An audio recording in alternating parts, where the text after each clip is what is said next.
Guys, siapa sih sosok wanita di balik trompet pemersatu bangsa ini? Lagi-lagi dunia maya dihebohkan sama sosok unik yang muncul di atas panggung megah. Kali ini giliran cewek cantik berkacamata yang viral karena tiupan trompetnya di lagu Time of Our Lives. Suara merdu trompet itu sampai-sampai bikin netizen tanah air julikin dia tarararara girl guys, atau trompet pemersatu bangsa. Sebelum tiupan magisnya dimulai, terdengar barisan penonton ikut teriak, bikin momen itu makin ikonik. Buat kamu yang belum nonton videonya, dijamin langsung kepo. Tapi nggak cuma tiupan trompetnya aja yang bikin penasaran. Sosok cewek berbakat ini yang diketahui bernama Go Yifei susah banget lacak di media sosial. Banyak netizen Indonesia yang kepo langsung nyerah gara-gara nama serupa yang khas Tiongkok. Bahkan netizen asal China sendiri bilang, Anda nggak akan nemu apapun soal dia, bahkan di platform medsos lokal sekalipun. Jadi apa sih yang bikin cewek ini bisa viral banget sampai dijuluki pemersatu bangsa? Apakah karena aksinya di panggung atau ada makna lebih dalam di balik lagu yang dimainkan? Buat yang penasaran, Go Yifei ini adalah pemain trompet berbakat yang sempat terlibat di berbagai produksi musik 2024, salah satunya album Chow Lei. Lagu Time of Our Lives yang lagi hype ini ternyata punya makna kenangan mendalam soal cinta masa lalu. Trompet Yifei bikin lagu itu terasa hidup dan ngena di hati. Guys, ternyata ini tau calon pengganti Shin Tae-yong. Patrick Kluivert, legenda sepak bola asal Belanda, lagi-lagi bikin heboh guys. Kali ini namanya muncul sebagai calon kuat pelatih timnas Indonesia. Dengan karir gemilang diajak Barcelona dan Newcastle plus 40 gol bareng timnas Belanda, siapa sih yang gak penasaran sama gebrakan baru yang bakal dia bawa ke lapangan hijau kita? Di balik semua prestasi cemerlangnya, nama Kluivert gak lepas dari beng-beng kontroversi. Mulai dari insiden tabrakan maut di usia muda, hutang judi yang bikin dia terjebak masalah dengan geng kriminal, sampai tuduhan pelecehan. Semua ini bikin banyak pihak ragu-ragu guys. Ditambah lagi pengalaman kepelatihannya gak sefenomenal karirnya sebagai pemain. Pernah jadi pelatih di Curaçao dan Adana Demirspor, tapi nggak ada yang benar-benar mencatatkan hasil gemilang. Jadi pertanyaannya, apa Kluivert siap mengelola tekanan tinggi di Indonesia? Atau justru ini taruhan yang beresiko? Meski penuh pro dan kontra, satu hal yang pasti guys, pengalaman internasional Kluivert adalah aset yang nggak bisa dianggap remeh. Dia punya wawasan tentang bagaimana bermain di level tertinggi dan membawa timnya bersaing di kancah dunia. Kalau dia berhasil membawa perubahan di timnas Indonesia, mungkin semua keraguan akan sirna. Tapi jalan menuju sukses nggak akan mudah guys, terutama dengan ekspektasi tinggi dari publik sepak bola kita. Guys, ternyata ibu negara Korsel terjerat beberapa skandal loh.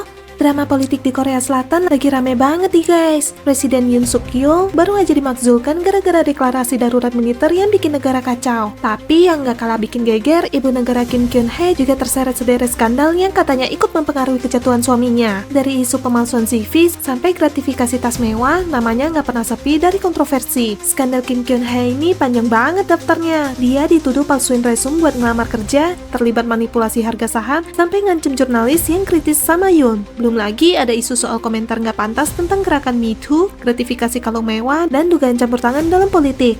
Pertanyaannya nih ya, apakah semua ini beneran terjadi atau cuma strategi lawan politik buat ngejatuhin pasangan presiden ini? Publik Korea Selatan jelas nggak tinggal diam guys. Investigasi terus berjalan, tapi kalau tuduhan ini terbukti, gak cuma Yoon yang habis, tapi juga reputasi keluarga mereka. Bakal jadi babak baru di drama politik Korsel nih. Gimana menurut kalian? Apakah Kim benar-benar bersalah atau cuma jadi kambing hitam?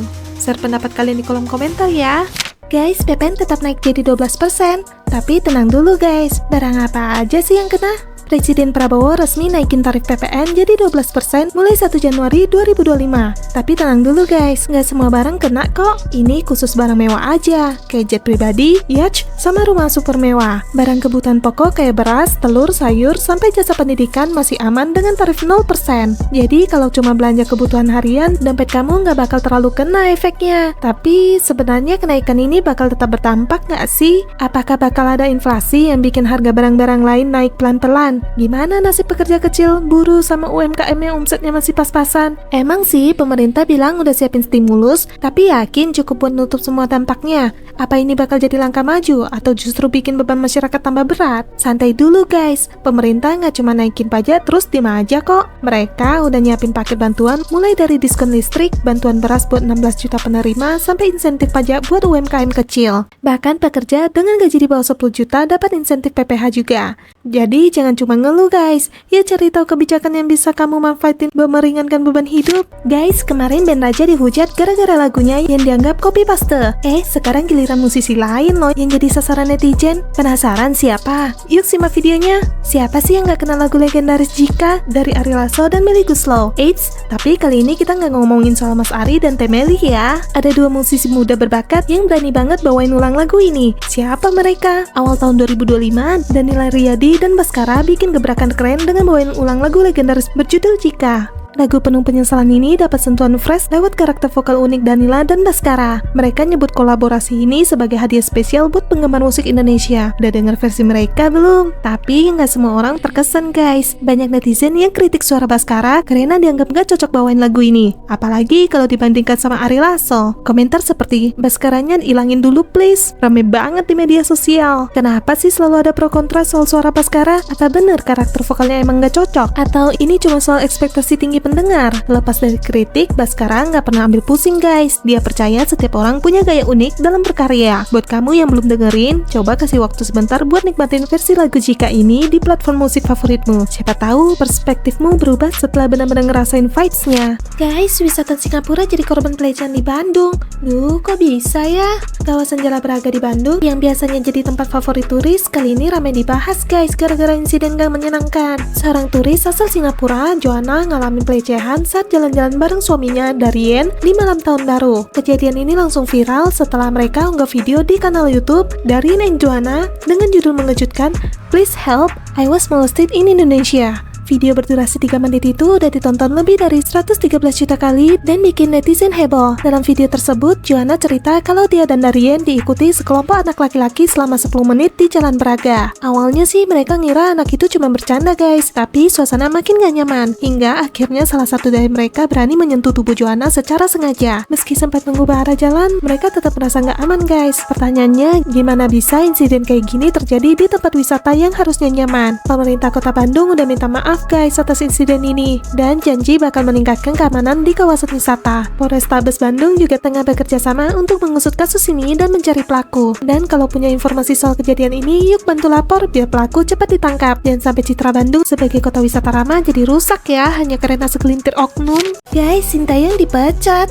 Sintayong akhirnya resmi dilepas dari kursi pelatih timnas Indonesia. Keputusan ini langsung jadi sorotan panas di kalangan pecinta sepak bola tanah air guys. PSSI beralasan langkah ini untuk memastikan timnas lebih siap menatap Piala Dunia 2026. Pelatih pengganti katanya sih datang dari Belanda dengan track record mentereng. Tapi apakah ini benar-benar keputusan yang tepat? Kepergian STY nggak cuma bikin netizen gaduh guys, tapi juga mengundang reaksi keras dari keluarganya. Anak Sintayong, Shin Ye-won, bahkan terang-terangan menyebut langkah PSSI ini sebagai kesalahan besar. Ayah saya udah bikin timnas maju pesat, tapi ini balasannya, kalian bakal nyesel. Fans pun ikut kecewa, banyak yang merasa STY masih layak dipertahankan setelah semua pencapaiannya. Jadi apakah ini soal strategi besar atau justru langkah yang gegabah? Erick Thohir memastikan pelatih baru timnas akan tiba di Indonesia pada 11 Januari dan dikenalkan secara resmi ke publik sehari setelahnya. Siapa dia? Dan apa rencananya untuk membawa timnas lebih jauh lagi? Semua mata kini tertuju pada PSSI dan keputusan besar mereka. Buat kalian yang masih penasaran, stay tune ya dan lihat apakah perubahan ini benar-benar bisa membawa mimpi besar sepak bola Indonesia jadi kenyataan.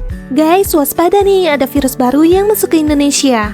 Virus Human Metapneumovirus atau HMPV katanya udah nyampe di Indonesia nih guys. Meski gejalanya ringan, kayak flu biasa, batuk, pilek, demam, tetap aja bikin banyak orang khawatir. Tapi jangan buru-buru panik ya. Menurut Menkes Budi Gunadi Sadikin, virus ini bukan hal baru sama sekali guys. Udah ditemukan sejak 2001 dan selama ini nggak pernah bikin keributan besar. Jadi sebenarnya ini bukan virus yang serem banget guys, apalagi kalau kita tetap menjaga kesehatan. Tapi jangan lengah juga ya, meskipun gejalanya nggak separah COVID-19, HMPV tetap harus diwaspadai, terutama buat kelompok rentan seperti anak kecil, lansia, atau orang yang punya masalah kesehatan tertentu. Yang bikin khawatir nih guys, virus ini nyebarnya gampang banget, bisa lewat droplet, pas orang batuk atau bersin, kontak langsung kayak salaman, pelukan, atau bahkan nyentuh permukaan yang terkontaminasi virus. Nah, kebayangkan kalau kita nggak hati-hati, apa kita udah benar-benar siap buat melindungi diri dan orang-orang tersayang dari risiko ini? Tenang aja guys, solusinya sebenarnya nggak ribet kok. Kita cuma perlu rajin jaga kebersihan dan pola hidup sehat. Misalnya sering cuci cuci tangan pakai sabun, pakai masker kalau lagi nggak enak badan, dan hindari kerumunan kalau nggak penting-penting banget. Terapin protokol kesehatan 3M, mencuci tangan, menjaga jarak, dan memakai masker, karena ini terbukti efektif buat cegah penularan. Guys, Pak Camat nyembunyiin wanita di bawah mejanya.